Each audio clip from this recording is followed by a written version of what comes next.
relation franco-allemande, ce moteur au sein de l'Europe et donc bien sûr aussi sur l'Europe. J'ai avec moi ce soir quelques invités, dont Birgit Holzer, qui est journaliste au magazine Paris-Berlin et correspondante aussi de journaux locaux en Allemagne. Avec moi également en plateau, Xavier Pacro, qui est directeur de publication de la revue Le Forum franco-allemande.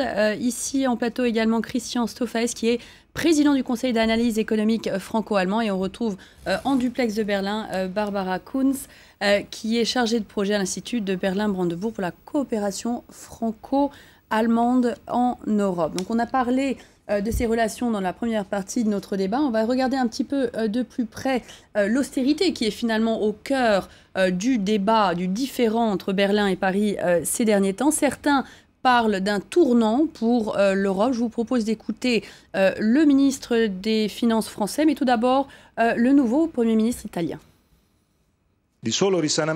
L'Italie se meurt par la faute de la seule austérité. Les politiques en faveur de la relance ne peuvent plus attendre.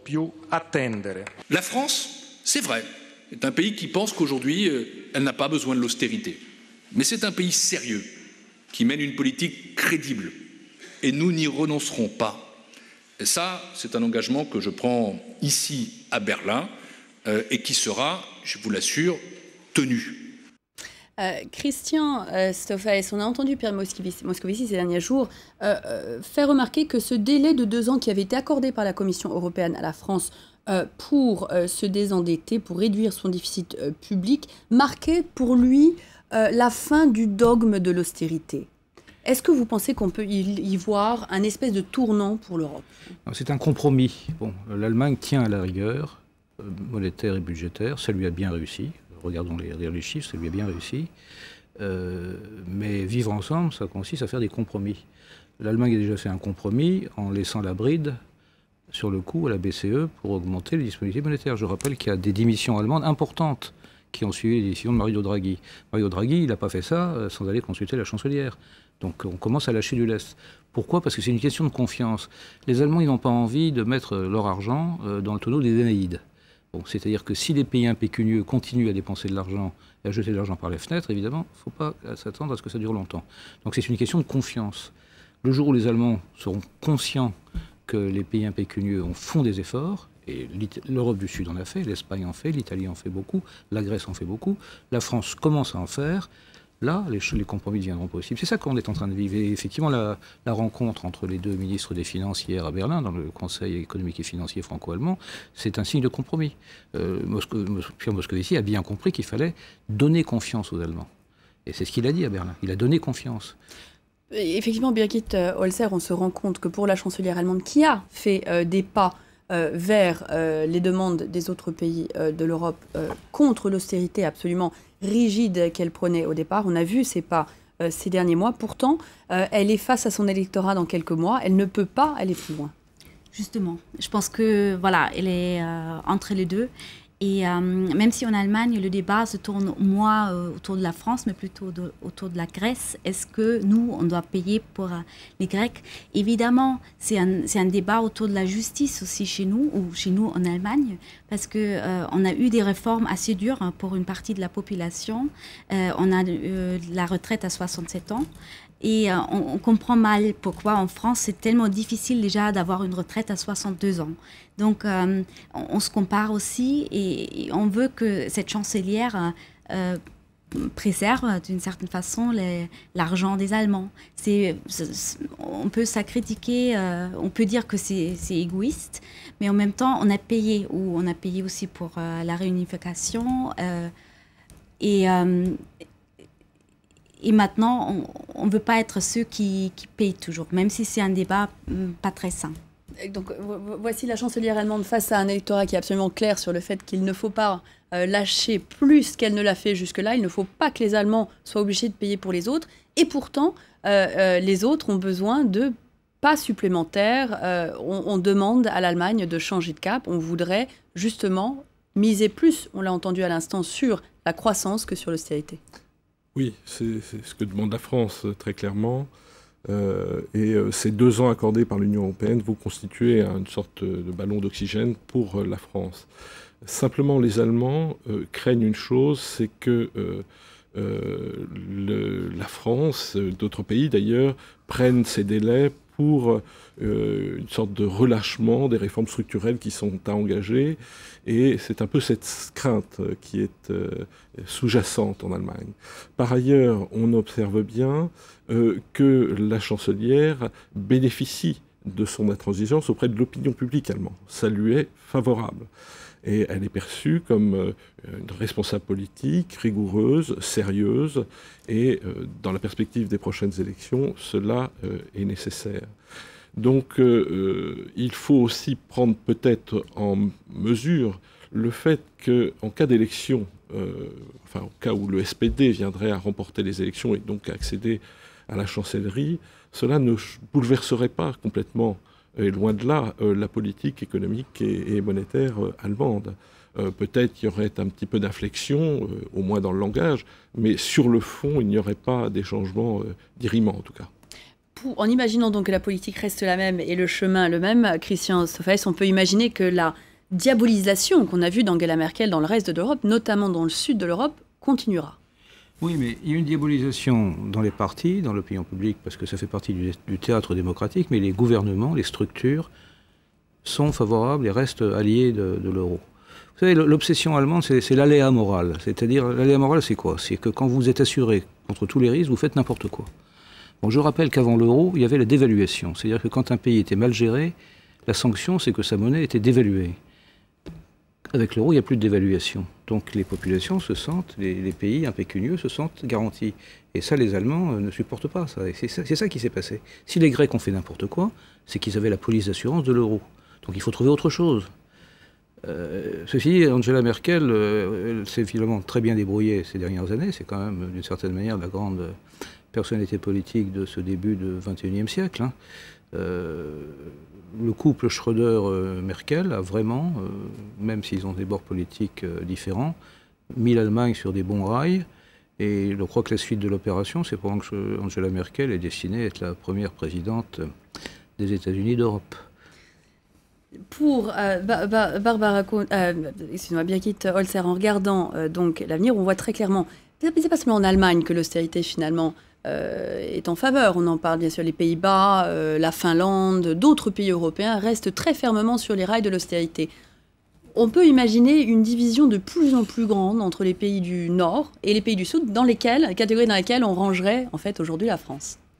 Oui, c'est ce qu'on craint, mais ce n'est pas dans l'intérêt de l'Allemagne. On a besoin d'un partenaire et pas d'un ennemi, d'une certaine façon, qui mène une sorte de contre-pouvoir en Europe. Donc c'est pour ça aussi que l'Allemagne tient à ce que la France fasse ses réformes et mène une politique de rigueur aussi. Mais le problème, Xavier Pacros, c'est que les électorats dans les pays en question, les pays dans le sud de l'Europe, ne sont pas favorables à cette politique de l'austérité. Et les gouvernements de plus en plus ouvertement, on l'a entendu avec Enrico Letta, on l'entend avec François Hollande aujourd'hui, refusent en fait de la mettre en place.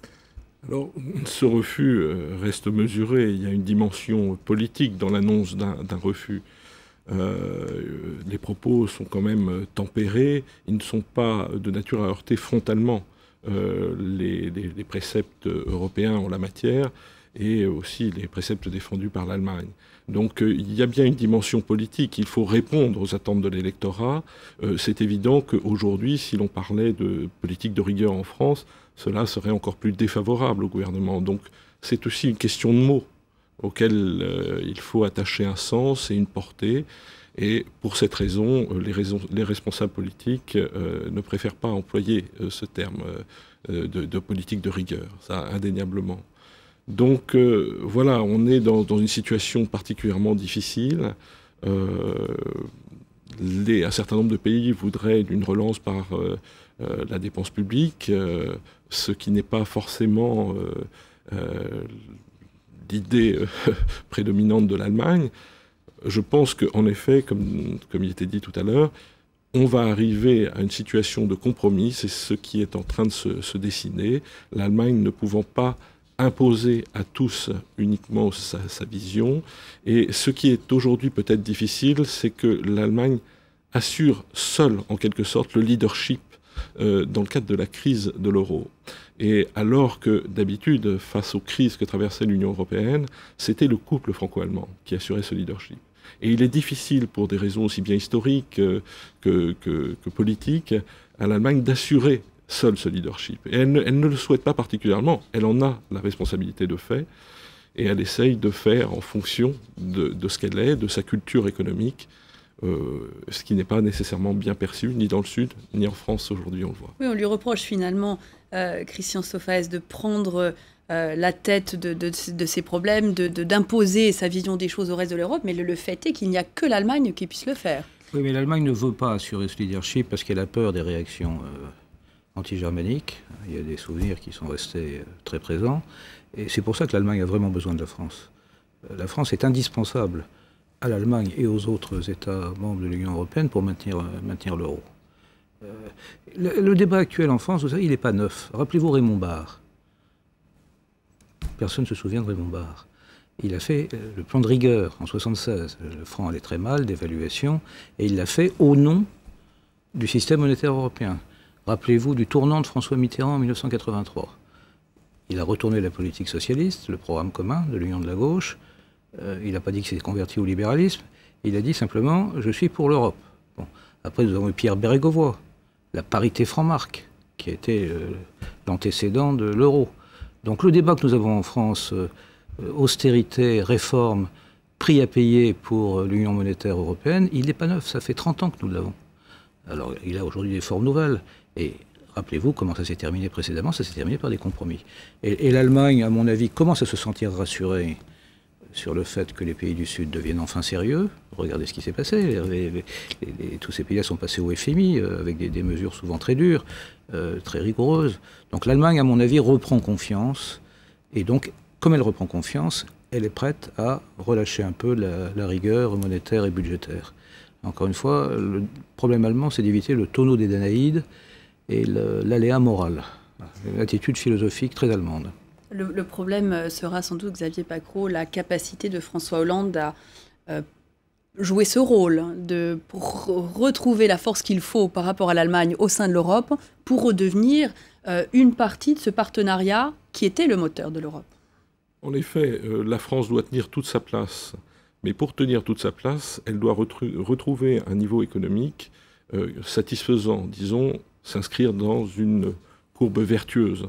Et à partir de ce moment-là, une nouvelle dynamique avec l'Allemagne pourra s'enclencher et permettre aux deux pays de redessiner des projets et un avenir pour l'Union européenne. C'est absolument fondamental. L'Europe ne peut pas fonctionner sans le couple franco-allemand, même si le couple franco-allemand ne dessine pas à lui seul le dessin de l'Europe, ne peut pas tout décider pour l'Europe. En tout cas, il est indispensable pour la dynamique européenne. On sait que les Français et les Allemands préparent pour le mois de juin, pour présenter aux partenaires européens un projet qui viserait une intégration plus poussée pour l'Europe.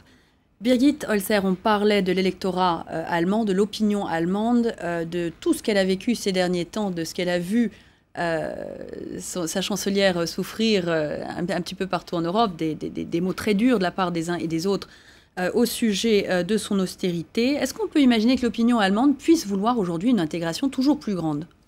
Ça, c'est une bonne question. Je pense qu'en ce moment, on devient de plus en plus eurosceptique aussi en Allemagne, justement parce qu'on a perdu cette confiance. On trouve cette confiance que c'est une politique de justice qui traite les peuples de la même façon. En même temps, on est quand même touché par ce qui se passe en Grèce, par ce qui se passe au Portugal ou en Espagne.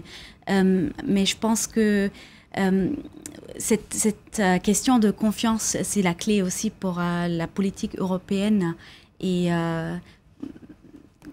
pour l'instant, je ne vois pas trop que plus d'intégration soit souhaitée, sauf que si on explique à l'électorat allemand que ça sera peut-être l'Allemagne qui va dominer d'une certaine façon avec sa vision de rigueur. Je pense que pour l'instant, c'est ça. Pacro, si on imagine qu'une des clés de la solution se trouve dans une intégration plus poussée de l'Europe pour gérer justement ces problèmes structurels qui sont au cœur de sa monnaie, de l'euro, c'est justement à ce moment-là qu'on voit cette crise qui a mis au devant ces préjugés nationalistes. On parlait du projet de texte des socialistes tout à l'heure. On voit l'opinion allemande, même l'opinion allemande, se tourner vers un euroscepticisme qu'on n'avait pas connu jusque-là. C'est un des problèmes pour l'Europe dans les mois à venir. Alors l'euroscepticisme, notamment concernant la monnaie unique, a toujours été présente en Allemagne. Elle s'exprime dans l'opinion publique. On parlait, vous avez présenté un sondage, 27% des Allemands qui seraient pour le retour au Deutschmark. Mais en réalité, on le voit qu'avec le nouveau parti qui est pour ce retour au Deutschmark, cela ne se traduit dans les urnes que par des intentions de vote à hauteur de 3 ou 5%, donc de façon très, très faible, et que les Allemands ont quand même une certaine raison en ce qui concerne l'avenir politique de leur pays et économique de leur pays. Simplement, je crois que l'Allemagne actuellement souhaite retrouver, on le disait tout à l'heure, ce partenaire qu'est la France pour aller à nouveau de l'avant, et que cet euroscepticisme pourra être, disons, s'estomper si cette confiance revient. Dernière chose, en ce qui concerne la France, je crois que aussi l'Allemagne doit faire preuve de pédagogie, car l'intégration politique est absolument nécessaire si l'on veut garder une maîtrise sur l'intégration économique. Et je pense que si on va dans ce sens de la pédagogie en Allemagne, cela peut être accepté. D'où sans doute aussi le message d'apaisement donc de François Hollande aujourd'hui à l'occasion du 8 mai. Je vous remercie beaucoup d'avoir été nos invités ce soir. Merci à vous d'avoir suivi ce débat. On se retrouve très rapidement pour un nouveau débat sur France 24. Bonsoir.